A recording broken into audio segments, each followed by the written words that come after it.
and give us some great information. Feel free to put anything you want to ask in chat. And at the top of the hour, I will go over all of that one more time. I just wanted to see how I sounded.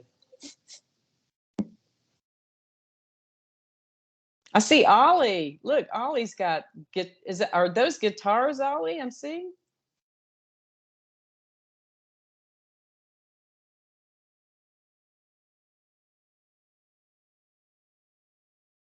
I wasn't intending for you to see that. You saw those? I love that. That's great. Been a bass player for about 40 years, man. Really? That's wonderful. Yeah. Okay. So we got Jim Richmond, we got Ollie Hawthorne. We probably got it. We may have enough for a band, Dennis. Well, you got Michael Tomlin, the singer. So Oh, I mean, I think we got it going on. Wow. And we got Nick Brown. He can come in and open the show for us. He makes a great MC. I think he may tell some jokes too, right, Nick? We still need a drummer, though. Got to have at least a drummer with the bass and the guitar. Yeah, and you don't want to hear me sing. That will not be a good thing. Well, maybe Kimberly Anderson's a drummer. I don't know. She's got many talents. I have a feeling Millie Yama's got a great voice. Maybe she can sing for us. Yay. That would be nice.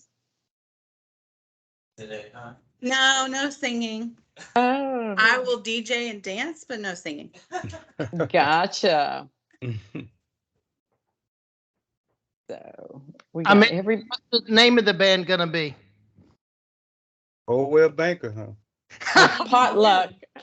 How about Potluck Blues? Oh, potluck. Okay. Potluck. Okay.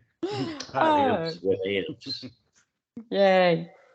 Okay, good morning, everybody. Thank you for jumping on. I really appreciate that. We are here for the virtual open house expo for the Northwest Florida Realty of Coldwell Banker, or Northwest Florida region of Coldwell Banker Realty.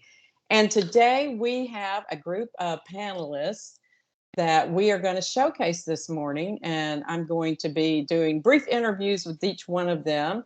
So first and foremost, I would like to ask you, if you're not a panelist or one of our preferred vendors like GRA and Sunbelt, please mute yourself.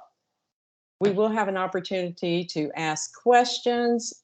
If you don't mind, go on into the, go up to the bar next to people that says chat and turn on your chat box.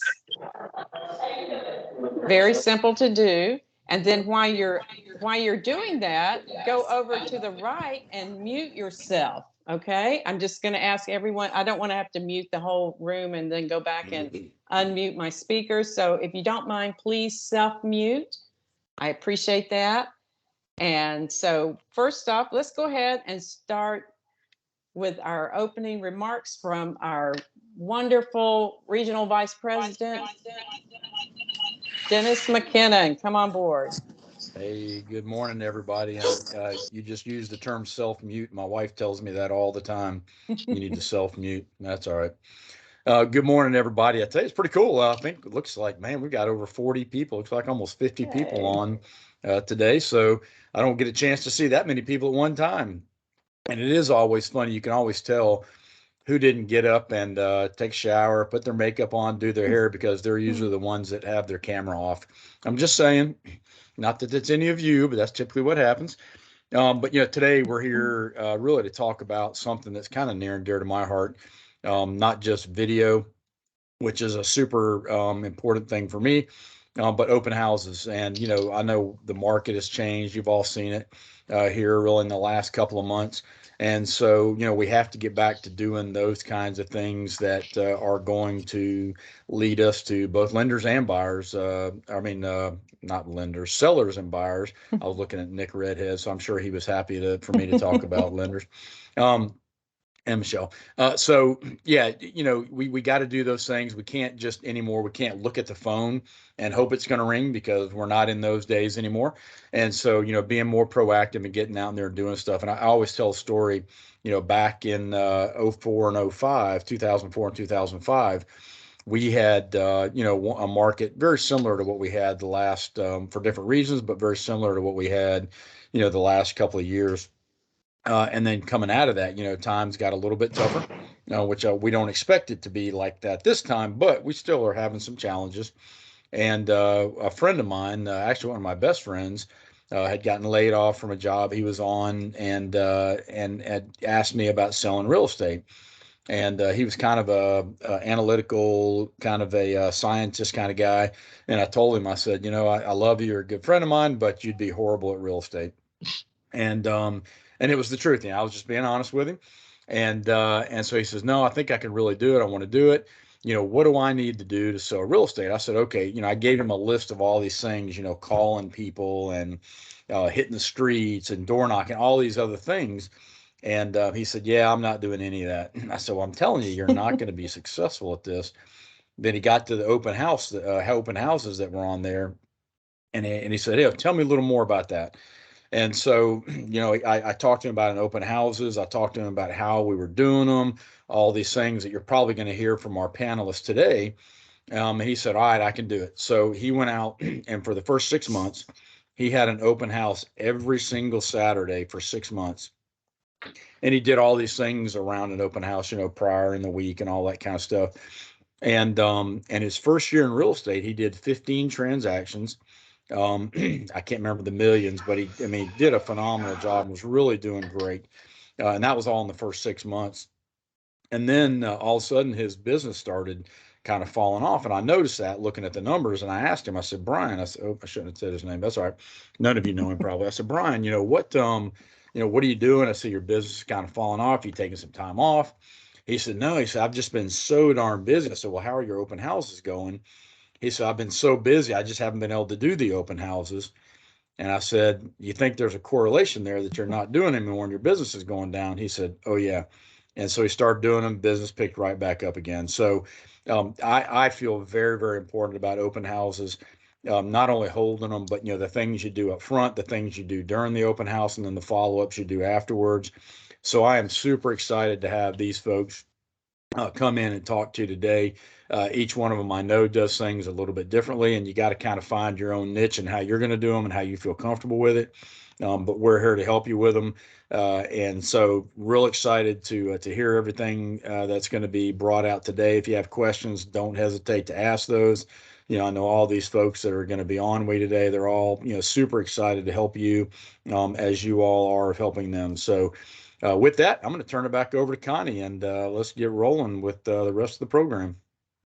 Thank you, Dennis. That was great. I really appreciate you participating this morning. Let's go ahead and get started. We're trying to keep this down to an hour. So let me go ahead and introduce our three phenomenal panelists. First off, I would like to recognize and welcome Tracy Pearsall. Tracy is from our PACE office, and Tracy has a very an interesting background. Tracy's been selling real estate for 5 years now, got her license 5 years ago. But previous to that, for the 27 years, Tracy was a professional chef and a restaurateur.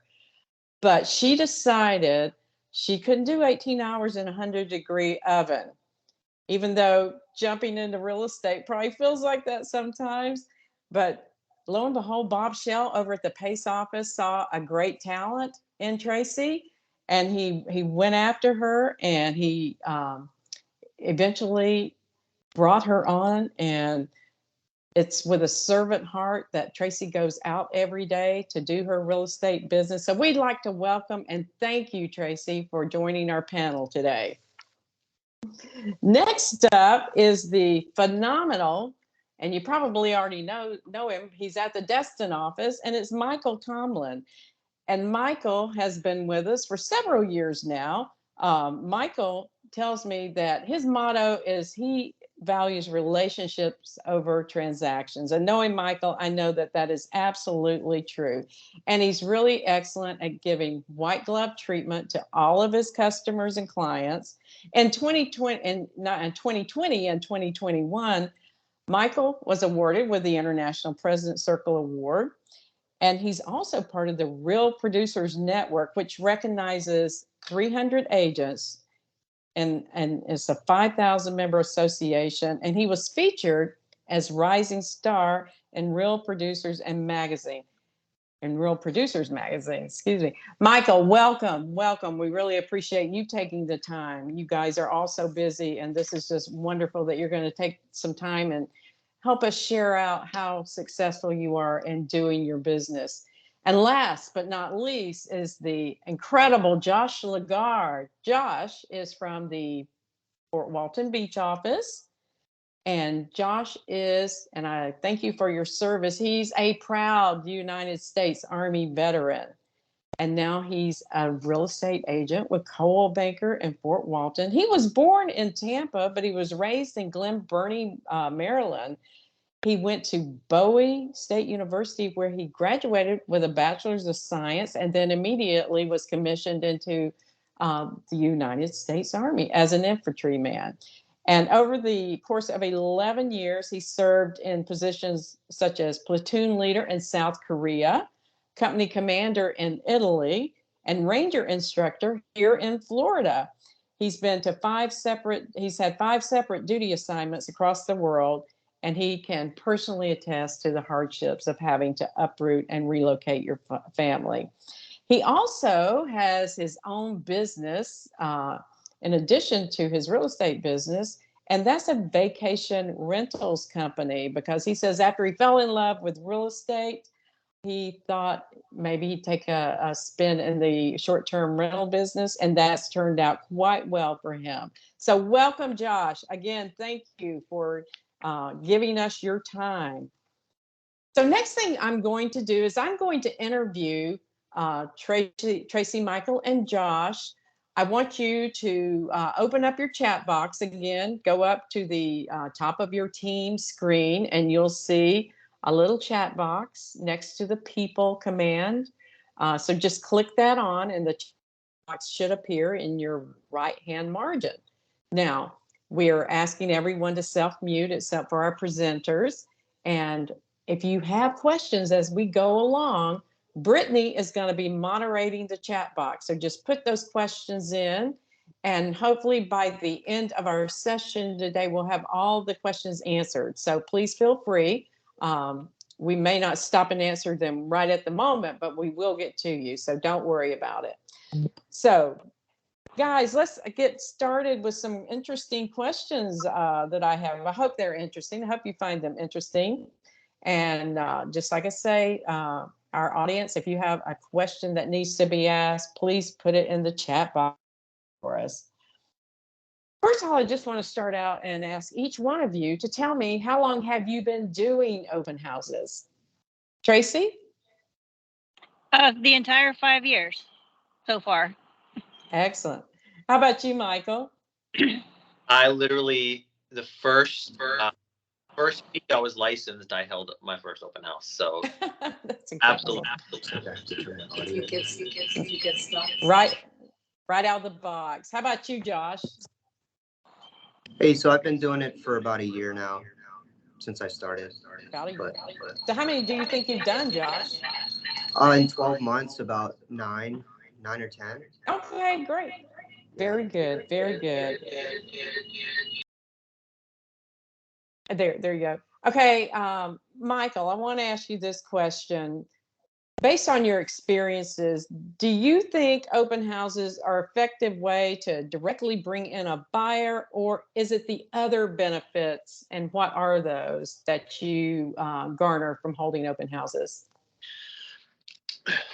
There are effective ways to bring buyers through open houses. Obviously, when you're, hey, sign in, but it's about building the rapport. So whenever a buyer walks in, my thought is immediately, how do I build rapport, right? We talk about the house, but really, buyers they're just out shopping, looking around. And so in my experience, I think that you can leverage open houses to get buyers, but if you're not able to connect and build a rapport, they're just going to be in and out, and they're not even gonna, okay, it was like you shook hands and you left, right? You really have to build that rapport and being able to communicate in a way that they like you and they would like to continue to work with you. after they leave the open house. And sometimes it's knowing what other homes are for sale on that street. Maybe it's what's you kind of, hey, I know this house that's not on the market yet, but it's coming. It sounds like that sounds like what might you want. So just being knowledgeable of the market, being knowledgeable in how to communicate and effectively connect with others is definitely in my experience. I mean, it's a good way, because most of the time you don't sell the house you're actually sitting in. Sometimes you do. I sold my own personal house by doing an open house. Sometimes you do, but it's usually you're meeting other buyers that are in the market. Excellent. Thank you for that, Michael. That's some good advice. Tracy, let me ask you this. Over the past couple of years, it sounds like you probably came in the mix right as COVID was hitting. Did you hold any open houses during that period of time? You're on mute, Tracy. I wasn't unmuted. I wasn't muted. I didn't do a whole bunch during COVID because of COVID. I did do a few virtual open houses, like a Facebook Live type of event where people could comment and talk about different aspects of the house and can you go back and look at this? And then obviously I would share my phone number and everything. If you had more questions, please give me a call. So I did do a few, but and that's really interesting. What would you say you learned from holding the virtual houses during a period of time when the people couldn't come in? What did you have any surprises, anything that you still are doing today? I didn't really do anything different other than not being able to meet people. And that's what, for me, has always been more effective. I know if I can get in front of somebody, you know, they're not going to go anywhere. So honestly, the virtual open house thing didn't work out all that great. For you, yeah. For me, I'm sure. Right. I'm just camera shy, so I'm just not good at it. I'm more a one-on-one kind of person. Okay. Well, what about you? Are you holding virtual open houses?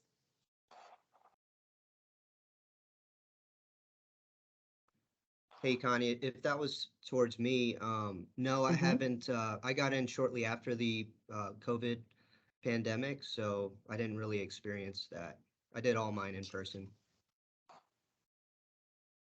But hey, I can So, add I think the virtual open house, because I would get like 1,500 views on a video, which is pretty good with those virtual open houses. You know, video's been I'm all about the video, right?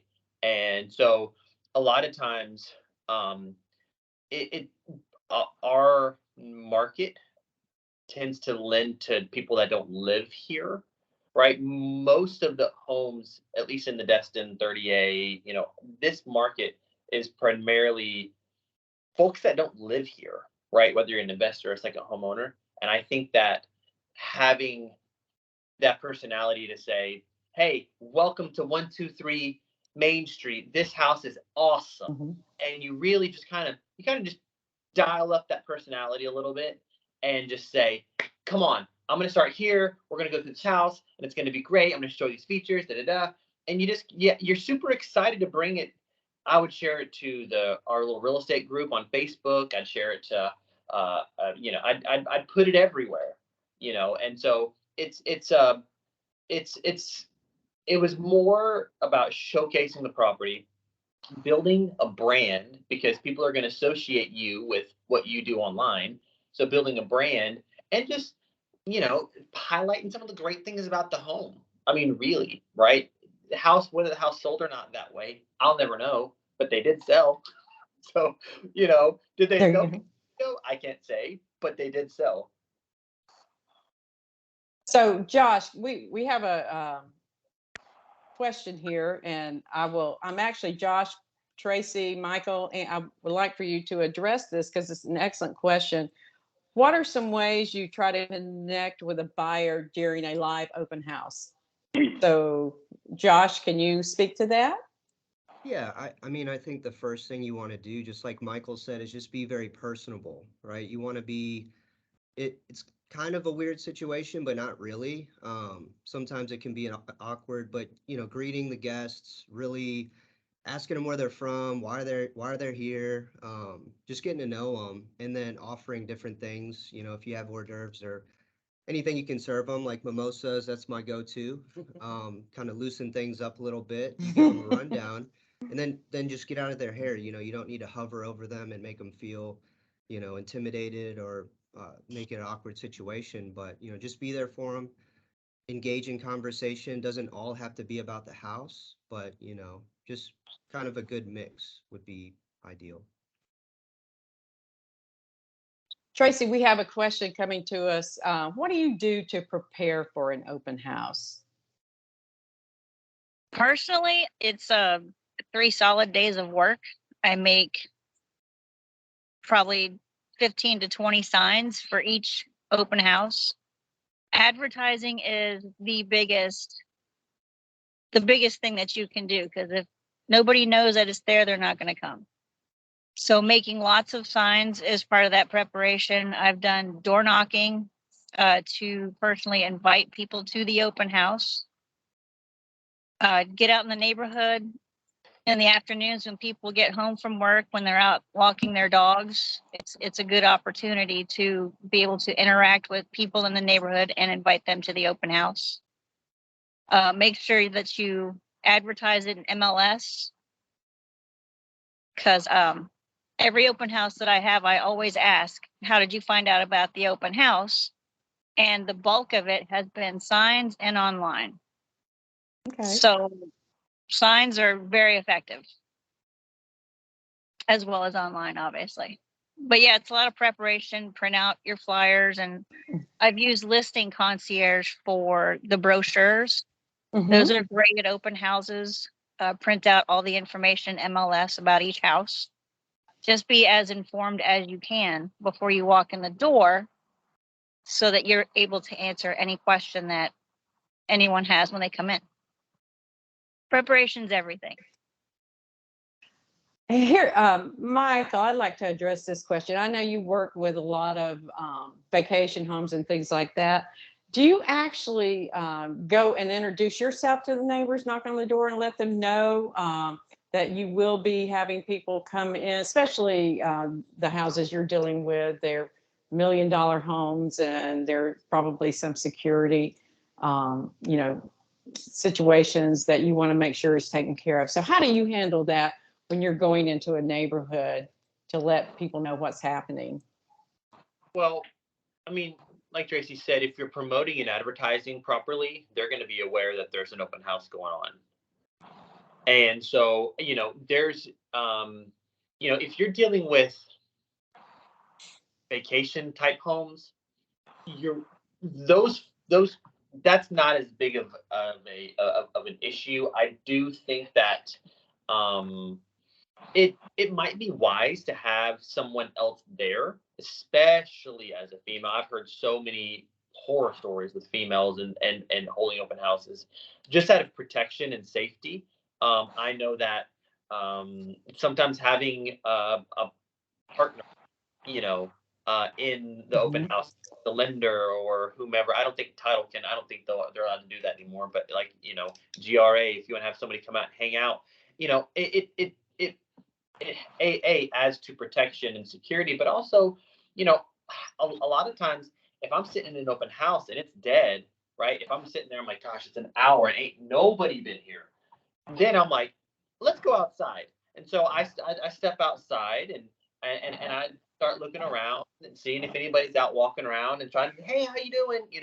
Just starting to create conversation. And it sometimes that's just, it passes the time. But sometimes, honestly, there you meet somebody like I'll never forget. There was one time I was literally at an open house, and next door there was a house being built, new construction, and the open house was dead. It was in a gated neighborhood. I see that they're walking around. I walk over there. I introduce myself. They ask me about the house that's being built, and I know because I knew the neighborhood. And they're literally fell in love with the home. They bought the home, closed on it a few months later, all because I was at the right place at the right time, and I just happened to just introduce myself. So sometimes, I mean, that kind of stuff happens, right place, right time. But not being afraid to just, I don't know, put yourself out there and just introduce yourself to strangers. I mean, but no, I don't have any issues with security, personally. That's good.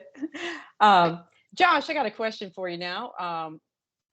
When is the best time to ask if a buyer is already represented by an agent when you have traffic flowing through an open house? Yeah, so one of the things that I do is I'll set up a computer, not a handwritten sign-in sheet, just because sometimes you can't read people's handwriting. So you have them type it in. And then one of the questions there, their name, phone number, email, are they represented? What are they looking for? And that kind of starts. We lost you. There you go. Hey, did anyone hear me with That's great stuff. a start over? We heard about having them digitally sign in. I think you were about to tell us why. Yeah. So like what I'll do, I mean, if you do a handwritten notepad or something, sometimes you can't read people's handwriting.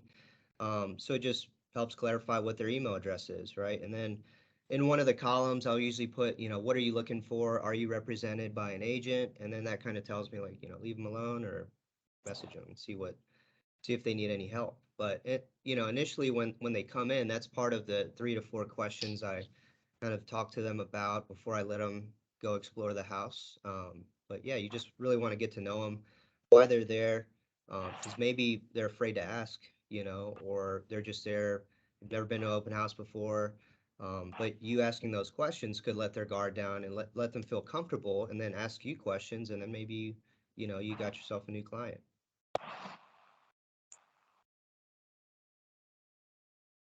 One thing I do think's very important, just to kind of highlight one thing that Tracy said was just understanding your property, like doing the research, right? So like a lot of times agents will pick up other people's listings. All right, there we go. Sorry, we lost connection for a moment. Oh, okay. So what I was saying, Connie, was one thing that I personally think is important, and it's like near and dear to my heart, is if an agent is hosting an open house, I think it's their responsibility to own that open house, right? They do all the research for it. Like if they don't know the answers, like if I don't know, I'm asking the listing agent like, hey, can you run these down for me? That way, if anyone asks any questions when they come into an open house, like you can address them. One thing that really bothers me is when I walk into an open house and you look at the MLS first to see if there's HOA documents, for example, or just seller's disclosure, right? Like what's the age of the roof, things like that. If none of that information's there, and then you go to the open house, there's no documents in the MLS, and you ask the agent, they're like, oh, I'm just sitting in for somebody. Like I hear that all the time, and it's really, it bothers me. So it's like you should know the general information about that house. Like, does it have a termite bond that's transferable? Like if it's an older house, is there aluminum wiring? Is it copper wiring? Like basic things that I think that you should be equipped with. Definitely critical, and it could help you get that sale as opposed to not getting it because you're like, hey, I'm not the primary agent on this listing. Josh, we did have a question for you that popped up. Do you use a particular program for the registration of people coming through open house?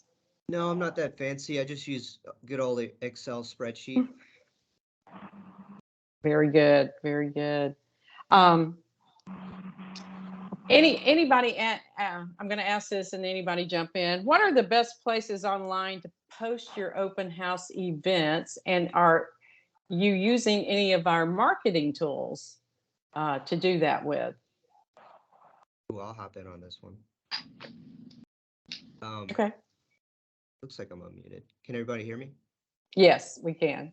Yeah, so I did use Coldwell. There's a Coldwell Banker tile for a long time for promoting open houses, listings. someone shouted out, it's been a while, CB admin. CB admin. So yeah, I used that for a little bit.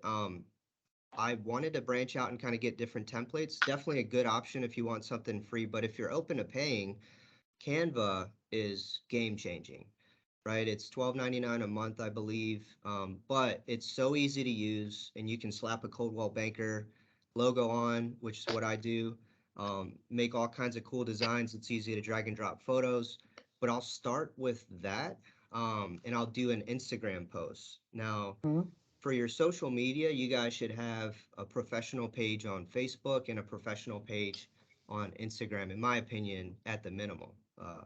And then you have your personal ones, right? So you kind of separate the two there, but you'll post, what I do is I post on my Instagram, my professional page, and then I'll share it to my professional story, and I'll tag my personal name. So it shows up in my personal name, and I repost it to my personal page, and it shows like my professional page on my personal page, right? Same thing with Facebook, post to my business page, and then share it to my my personal page, right? So it's like layers, and some of my friends have given me feedback, and they're just like, I just see like this listing like so much that I just want to go to it. You know what I mean? So there's different ways to do that. You want to do that, like I like to put the open house dates and times a week out, right? And you get your lender, your title agent, whoever you got partnering up with you involved, and they start building their stuff. I'll post that about a week out, and then about a day, 24 hours out, 36 hours out, I'll repost it to a story, and I'll highlight, hey, open houses tomorrow or Saturday, whenever. Here are the times. We'll see you there, right? So you're constantly kind of gaining you're gaining contact, and you're maintaining contact throughout, that open house. Very good. That's a good answer.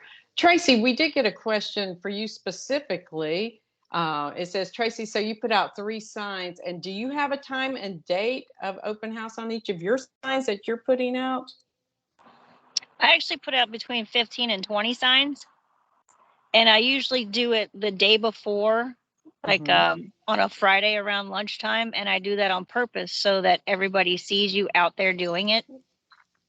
So just think about when you drive by somebody doing that, it makes you curious about what is it that they're advertising. So it makes you look at the sign. So that's why I do it lunchtime the day before, because if you plant the signs too early, they just become part of the landscape and they don't see them anymore. So lunchtime the day before has been enormously effective. We have a very interesting question, so I'll just ask any of the 3 of you to jump in if you've experienced this. How do you hold an open house while an estate sale is going on at the same time? Have any of you done that? I have not. Have not. Anything comes to mind? Any pointers you might think of as traffic's coming through? Hand out business cards. I mean, maybe have some paraphernalia available for the house itself. Maybe other houses in the area that are comparable. That's good. What would you do, Michael, if you were asked to hold an open house at the same time as an estate sale? I would just do business as usual. I would. Yep. I mean, there's other things going on, which is fine, but I mean, I just do business as usual. And hey, you're here for the estate sale. Great. You thinking about buying the house? Like just business as usual. That's what kind of comes to mind. I wouldn't think that, I would probably talk with the person that's over the estate sale side of things, and maybe try to coordinate a couple things, kind of get an understanding as to what his flow is, her flow is, kind of what that side of things look like, and then just work in conjunction with what's going on that day, but I would think probably just business as usual, honestly. And another question we have, how do you, and I'll ask you, Josh, to answer this one, if you can jump in on it. If you have a house that's not in the best condition, how do you manage a seller's expectation if they're requesting you to do an open house before they try to, tidy things up a bit or get some small repairs done? Yeah, it's a great question, Connie. One of the things, I mean, part of the listing agreement, when you go in there, you should examine the house and see, like, based on your experience level, like, you should be able to tell, like, okay, with my naked eye, I can see that there's some wood rot here. So if there's a VA buyer, for example, that's going to need to be repaired, during the time. So you kind of set expectations. You ask them how old the roof is. Okay, your roof is 16 years old. Like, you're going to have to put a new roof on it, or else insurance is not going to bind. So these are little things that you have early on. I think it's best if the house isn't in the greatest condition, you ask the seller, like, hey, what are you willing to fix? Are you working on anything now, like repairing anything? Mhm. And we just had to list it really quickly. And you're going to have these things done and completed before closing. Like, I've had that list, and you have that list available too at the open house, and you say, hey, this is a great deal. Here's why. The seller is going to repair all these different things.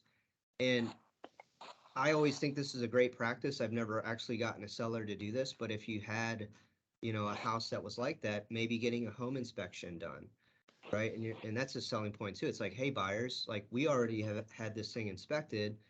Feel free to get your own inspection, but we're happy to, we're actually getting ahead of all those different repairs prior to, so that it's going to be a clean deal. So that's some different things you can Mhm. have available. We got another question here. What time, Michael, what time of day or day of the week do you think is the best time to do an open house?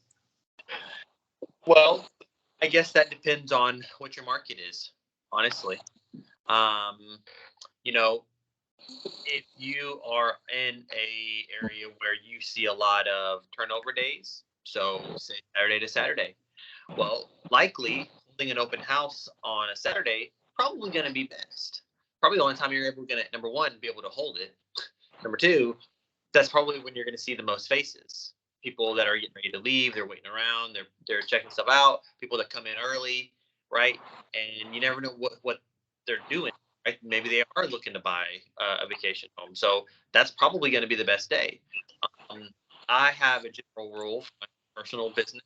I Sundays I lead worship. That's my family day. It will have to be something major for me to do something like an open house on a Sunday. That's the one day. But I've heard they're good. Just know that Saturdays tend to be the day that I really hone in on doing open houses. And I'll say I've done them during the week in places like Sandestin or places like that. I've done them during the week, and I've actually had good traffic at least during the summertime.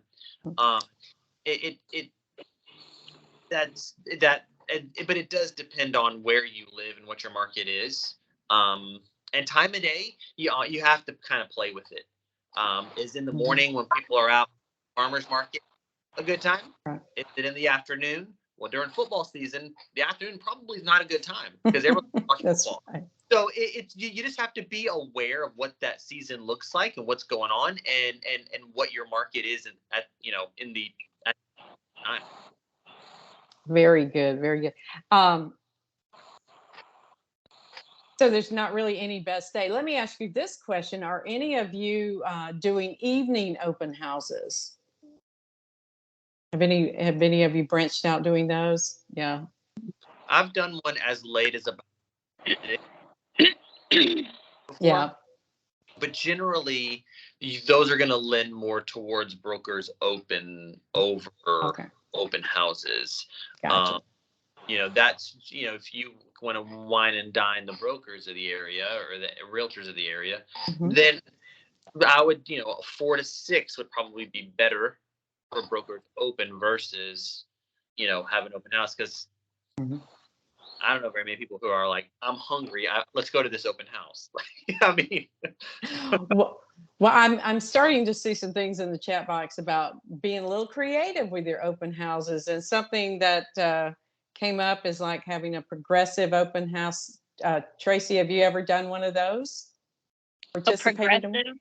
Yeah, where you're having multiple open houses and you start with one and maybe have a dessert or not dessert or start with dessert, have an appetizer and do things like that. Do you find those to be good, especially? I guess it would depend on your audience, huh? I've only done those on a limited scale.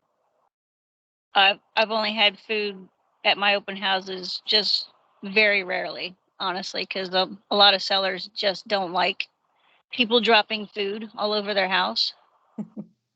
So it's not really something I do a lot of. So Josh, I saw a poker run. What were you talking about when we hear the poker run and open houses mentioned in the same sentence? Yeah, although I'd love to take credit for that, that was Barry. And Barry. I actually asked her after she posted, "What's a poker run?" So I don't know. Maybe Barry can answer that one. We switched computers today. Yeah, we switched. So Barry, you want to pop in and tell us what a poker open house is? Poker run open house? Well, I was the star guest. No one knew that, right? Our mystery guest. The poker run is similar to what you just talked about with the food, except for everybody that is going to be doing this, all the agents with the, say, 5 agents doing 5 different open houses, pretty much in the same general area, to give the buyers a chance to go to each one. The 5 agents would collectively put some money together and make a beautiful gift basket, and there'd be a picture at each one to entice people to go to every one to drop in the name. But I wanted to add, it's really good to have them drop the name into the CB Admin site, not the CB Admin site, but into your web page, into your website. Okay. Have them sign in, so now you got the contact right away. And but that person would be put in the drawing. Very good. Very It's a poker good. run. But I like the food idea. I'm a foodie. There you go. Yeah, I've heard some very creative open houses where they, you start off with appetizer and then you go until you've done 4 open houses, ending with the dessert in the 4th open house. So very creative. Let's see. Nick Brown is out there, and Nick, I'm going to ask you to open up your mic and ask your question that you posted just moments ago. Okay, so and oftentimes people will, in an effort to grow their inventory, will hold a special neighbors only open house. Have you guys ever done that? So like say you're doing 12 to 3 public open, but for the neighbors, hey, this house is just for you from 11 to 12. Have you found any success doing that? I can say, that's not something that I have found success in, but a lot of that has to do with because of what my market is here. That's not a large part of where I would say 85% of the people that I work with that are sellers He wrote that one down. don't live in the area. So, and the neighborhood itself lends towards people who don't live in the area. So in my experience, I don't find a lot of success in doing that. Now, there are love neighborhoods. I've got Freeport, I've got one in Panama City Beach. That's a full-time. So, and I remember this past week, there was something going on at their neighborhood pool. I'll go out, buy, hey, I've got sandwiches over at the house. Y'all come out or I'll bring the sandwich to you. Okay. There's a couple of different ideas in regards that are neighbors only. That if you're, if you have a neighborhood that going on in your neighborhood pool, why not plan an open house during that time and then go out to that pool and just you hand goodies out, not just your business card, hand goodies out, walk around with mimosas, right? Walk around. I'm coming to that open house. Yeah, right. So yeah, there are a couple of fun ideas to connect with the neighbors that maybe can't get them in the house. But if you can be aware of what's going on in the neighborhood, you can still connect with the sellers but you've got to come from a place of giving, not taking. Got to take something with you. Well, to shift this just a little bit, we were talking about things we could do in open houses, but we have some incredible sponsors like Sunbelt Title and GRA that I hear are very handy when it comes to helping agents. Could I get perhaps Kimberly and Michelle? There's Michelle. Yay. Could you tell us what you can do for us during open houses? So we can sponsor the open house, and what we mean by that is we can work with you, whatever you want to do, however you want to have the open house, as far as like if you want food to be there, if you want water bottles, if you, I mean, you've probably heard about that, and you've asked us to do that, sponsoring your open house. But Linda, I think she's on here somewhere. I can't see her face. Linda and I can both do that. However, and you haven't asked this, but I'll go ahead and tell you, if we sponsor it, we need to be there. It's part of RESPA that we actually must be there. Now, there is a caveat to that, in which we could sponsor, as in maybe we do a door prize or something like that. But you have people sign in or something like that, and we're not there because maybe we have another open house that somebody committed to beforehand or something. And if we do a drawing for maybe like a $25 gift card or something like that, it has to be done after the fact. And I have to be the one, or Linda has to be the one, to actually do the giveaway. So in other words, you have your list of people, we put them all in a pot, and we go live on Facebook, and we put them in there, and we draw it on Facebook Live or something like that. It has to be very prominent that we didn't do it at the open house, because food and drinks and balloons or whatever you need us to do, we will try to do that. But we just, we need time to get those things arranged and work with you to see what it is that you want. We could also do flyers, which I'm probably talking over Linda's what she was going to talk about. Yeah. But we can do specific flyers and stuff like that too. So Linda, can you open your mic? And I would like to ask you what, as far as GRA is concerned, what is it that you and Michelle can offer to our agents?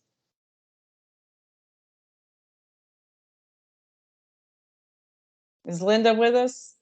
I think she popped off for a little bit. Maybe Michelle can speak to the flyer. Okay, Michelle, yeah. Can you tell us? Absolutely. So if you guys are interested in co-branded flyers, that's definitely something that we can take care of. The requests have been completely across the board. Some people are interested in having sandwich platters. Some people, Michaela requested gourmet cookies from Publix, which was really fun. Providing pretty napkins and cookies, something simple. I understand not everybody likes the food, like Tracy mentioned. But like Kimberly also said, we could do water bottles. We can do swag. Some people like, pens and little sunscreen or chapsticks for people to walk away with freebies. So really it's whatever the realtor at the time requests, but we're very happy to accommodate and work with you. Definitely at least a week's notice. Well, thank you. I really appreciate you guys coming on board. I do have another question I want to refocus back onto the agents. And that is, as you have prospects coming through an open house and you're getting their information, what do you do after the open house is over? So Connie, what I like to do, oh, Tracy, you're muted if you were talking. That's okay. Go ahead. Okay. So with that sign-in sheet, I'll look through, and if a person or a family is unrepresented, I like to reach out to them. You reach back out to them and say, hey, just wanted to get your feedback. And you can say that as like, I'm getting feedback for the seller. What were your thoughts on it? What were the things that you liked about it? What were the things that you didn't like about it? And that opens up the conversation. And then it's like, hey, how are you doing with your, search for a home? And did you need any help? And, then you got them there. But I usually put those people in that aren't represented into my Moxie now. I used to be In Touch, and set them up with all the campaigns and everything and spam them. But yeah, at minimum, you should reach out to them, get free feedback so you can give the seller that information, and they understand, like, okay, this is how many people showed up. This is the general feedback and consensus, and here's potentially like a couple offers coming in. Most sellers want to know that. So. Tracy, what can you add to that? I think you pretty much nailed it. Always get everybody's information when they come in, and then shoot them a text, shoot them an email, say, hey, any feedback for the seller. Something else that I also use is questionnaires. And that's how I gather the attendee's email address so that I can, follow up with them later, but also to notify them, hey, this is how I'm going to notify you if you want a gift card. So there's a questionnaire that I make for every house that is specific to that house. And there's parts of it on there that ask, what do you think about this part of the house? What's your favorite amenity? Can you see yourself living here for the rest of your life? Seller feedback on the questionnaire as well. But yeah, doing the gift card and along with the email is how I gather their information and stay in contact with them. Right. So it's Well, kind of go ahead. Multifold. Now, I did see somebody in the chat box, I think it's Ken Wright, saying that his group, they still send out handwritten thank you notes. Are you guys doing that? So there's two things with follow-up. Handwritten letters and notes are like actually a great tool, and pretty inexpensive. Everybody loves to check their mail and they have a handwritten card. Like, who doesn't love that, honestly? But we think it's so old-fashioned, but dude, it works. It's an attention grabber because nobody ever gets cards unless it's birthday or Christmas. So it's a great way to kind of be like, oh my gosh, how thoughtful. But the other thing is, I'll add too, is instead of just texting, hey, thanks for coming, what'd you think? Or hey, thanks for coming, are you still looking, right? What I'll do is I'll send a video from the home. And so so instead of just reading a text, I'll actually send a video kind of saying the same thing, but it's more of that face, face value, if you will, over just a text. Anybody new that comes in, or if anybody comes through my website, or any whatever way that I get a new customer, buyer or seller, I have some pre-made videos that I have saved to my phone, and I just send them off. And hey, my name is Michael Tom with Coldwell Banker Realty. I want to quickly introduce myself, blah, blah, blah, blah, right? And I like that over just a simple text, because I think that just adds an extra layer of value. And if I'm a stranger, I'm less of a stranger when you see my face too. So I think that adds to that as well. But handwritten cards, those two things I think are dynamite. Very good. Very good. Yeah. Let's see. We're coming up on 10 till the hour. Just want to kind of do some last minute questions here. Jim Richmond, you put in, you were talking about Kimberly and Michelle. Would you like to open your mic and tell me your experiences with our wonderful sponsors? Are you out there, Jim? I'm here. So I really, I dabble with videos and I dabble with social media, but I'm also one of these guys that I'm just on the road all the time, and I do a lot of things, like I sponsor charity golf tournaments where I'll pay for a sign, put it on tee box. I'll stand there at the tee box while these guys are coming through, and I have little swag items to give to them. I talk to them because most of the time when they get to the tee box, since it's a scramble, there's a lot of hackers in front of them. So I have time to sit there and talk to them, and I give them. I have an electronic business card that I use. As long as they have a smartphone with them, I can tap their phone and they have my business card. Love that. And if they don't have a smartphone, I have paper cards that I give them. But I like to actually get out and about and, meet people, shake hands, kiss babies, all that good stuff, the old school. That works great for me. I love it. Some different boards of directors and different societies and fraternal organizations and military organizations. And I just, when you were talking about that, I heard Michelle and Kim, and I said, I'm putting some swag bags together for this tournament. And it's also, this tournament is, I was just looking at it here. Oh, that's not it. Let me close this. This tournament is it's called wrestling.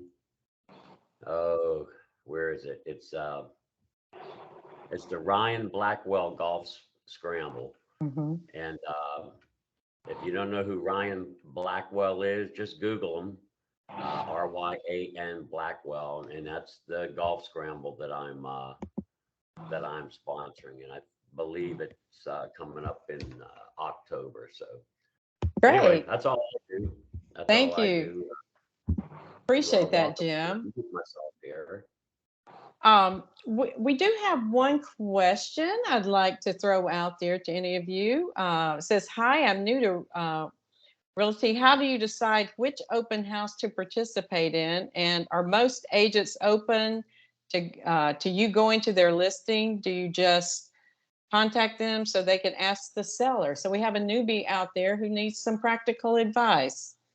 Well, here's what I would say. I would say do it all. You got to find what works for you, right? Do you want to work in the market, military market where you investors work in a market have full,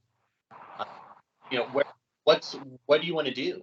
Do it all. I know that if you were to come to me and ask to hold one of my listings open, I would say, dude, do it, take it, get your buddy, great, awesome.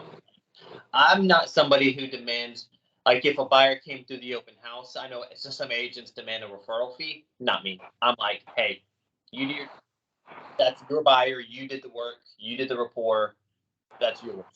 Good job. I'm in fact, I have our SSA send out, hey, can you send an email? Any agent who wants to hold this house open, please, because I would like to, the seller would like to have open houses, and I have too many listings and I can't do open houses. Plus, be with my kids, plus be with my wife, plus, I was like, so I'm looking for people to hold open houses in case y'all are out there, just throwing that out there. But it's good. But do it all, honestly. Hold open houses, pick different times of day, different days of the week, and find what works for you. And it's going to take a little bit of time to figure out what works. And I would say even more so than open houses, in all of lead generating type forms, I would say do it all, because you never know what will work better than others. I was the best at calling expireds.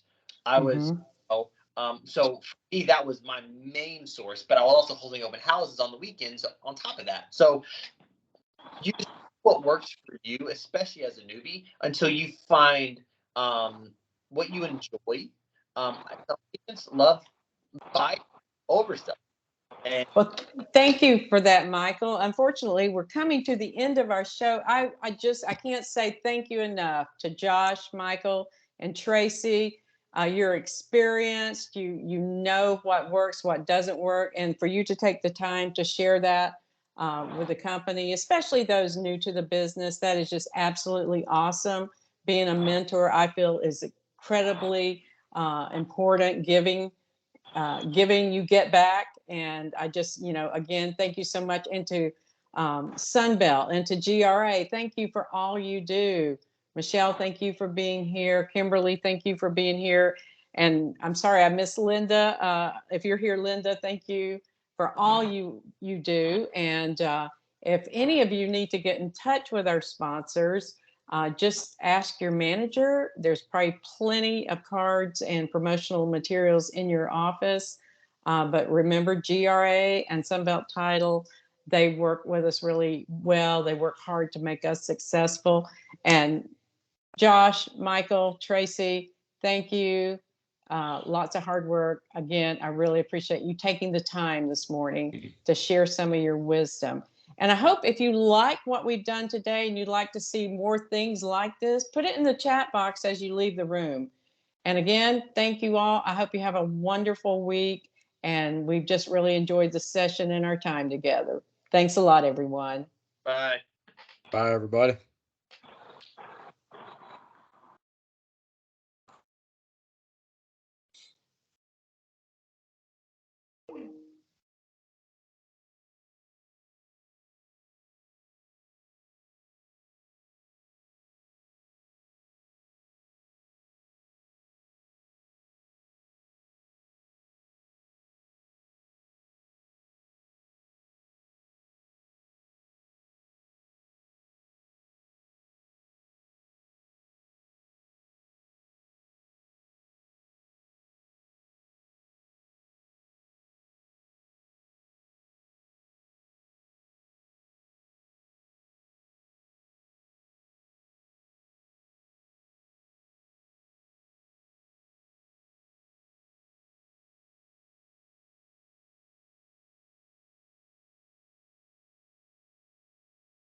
I don't know if anyone heard that, but I was like, yeah, okay.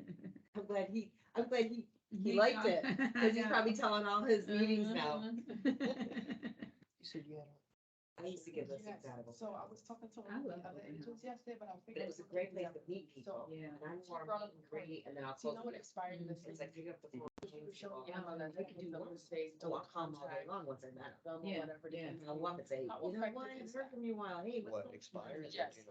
Take contact with that, You know, remember, expired. dropping notes. There's nothing and to what we mark. talked about, and It's- I'll just call it's back pretty next month. effective. Hey, I know you're busy I mean, last month, like when I'm done, how's your dog Like doing? fizz I bumps swear for to sale God. by owners, like if they have a sign that's saying for sale, like I leave them all done, you know, and they showed interest. I haven't done that I too just never much, rolled but that, the so I one would say, that I okay, did, what they were cards am I like, calling today? And I for would you think too, five. and So I would still turn trying to get that sideways, going, and I but, wouldn't leave the office till I called those 5 people. yeah, like Oh, anything wow. that And they you were can past do clients, it would to just reach be out, random, with that's past just. clients, or it'd be 5 Yeah, people. because I And was, then over the I finally weekend, got familiar with hey, MLS. thanks for coming So over the I was house. thinking Any like, hey, that would questions? be Have a, you thought about you anything? know, great Like, fit getting for my some schedule. things? Yeah. Might have set them up on. Yeah, no, I mean, the biggest thing I'd say is like, just do it. Like, you know, so many people kind of wait, you know, just in general for everything, like Right. for everything to be perfect. It's like, just do it. And then, you know, like you'll learn a lot more by doing it than you would if just researching or doing stuff. So. All kinds of people. And bless for everybody. No. Right, yeah, I don't like And phone then calls. it's tough, but. Yeah. Picking up and be like, hey, Hey, it's- okay. All right. But I know, what's the worst thing they're gonna say to you? No. Mhm. Go, okay. Okay. No worries. Or they'll slam the phone and go, okay, I'll try the next person. When I was younger, I had this telemarketing job and it was for a newspaper, like you call them. There you go. With the newspaper and people would scream at you. I hated that job so much ever. You know, and it's, But I did it for a long time. it's You really just get sad. angry when you call them. Yeah, it's really sad, Hill Switch. It's really sad because I was one of those clients, like, I would say, I play with them. There is the best story I have. Here's the best story I have. Make sure we're off. If I have, And the